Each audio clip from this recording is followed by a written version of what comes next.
शीतलाष्टमी क्यों मनाई जाती है और क्यों खाया जाता है बासी खाना, आइए जानते हैं। चैत्र मास की अष्टमी तिथि को शीतला अष्टमी मनाई जाती है। इसे बसौड़ा के नाम से भी जाना जाता है। शीतला माता की पूजा ठंडी और बासी चीज़ों से की जाती है। माता की पूजा में गरम या मसालेदार भोजन का प्रयोग नहीं किया जाता है। इस साल शीतला अष्टमी का व्रत शनिवार 22 मार्च 2025 के दिन रखा जाएगा। शीतला अष्टमी को बसौड़ा भी कहा जाता है। यह तिथि पूर्ण रूप से माता शीतला की पूजा के लिए समर्पित है। शीतला माता को सेहत और सफाई की देवी माना जाता है। पौराणिक मान्यता है कि शीतला माता देवी पार्वती का ही रूप है। उन्हें चेचक त्वचा रोग को ठीक करने वाली देवी भी कहा जाता है।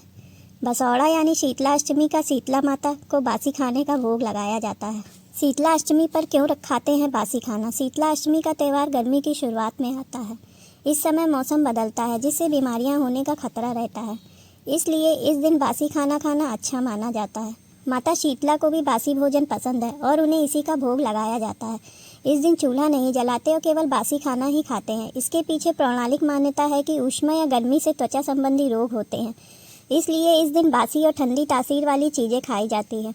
शीतला अष्टमी की पूजा विधि। शीतला अष्टमी से एक दिन पहले ओलिया, खाजा, मगध, चूरमा, नमक पारे, शक्कर पारे, बेसन चिक्की, पुए, पकौड़ी, रबड़ी, बाजरे की रोटी, पूड़ी, सब्जी बनाई जाती है। कुल्हड़ में मोट और बाजरा भी भिगाया जाता है। इस दौरान पूजा से पहले किसी भी पकवान को नहीं खाना चाहिए।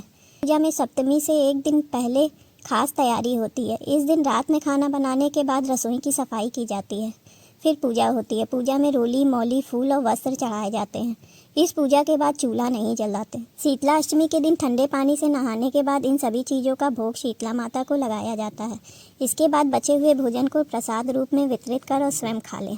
शीतला अष्टमी पर क्यों होती है शीतला माता की पूजा? शीतला माता को रोगों से बचाने वाली देवी माना जाता है, खासकर चेचक, खसरा और त्वचा की बीमारियों से। शीतला अष्टमी पर व्रत रखने और उनकी पूजा करने से रोगों से छुटकारा मिलता है। ऐसा माना जाता है कि माता अपने भक्तों के सारे दुख दूर करती हैं। उनकी पूजा करने से चेचक जैसी बीमारी ठीक हो जाती है।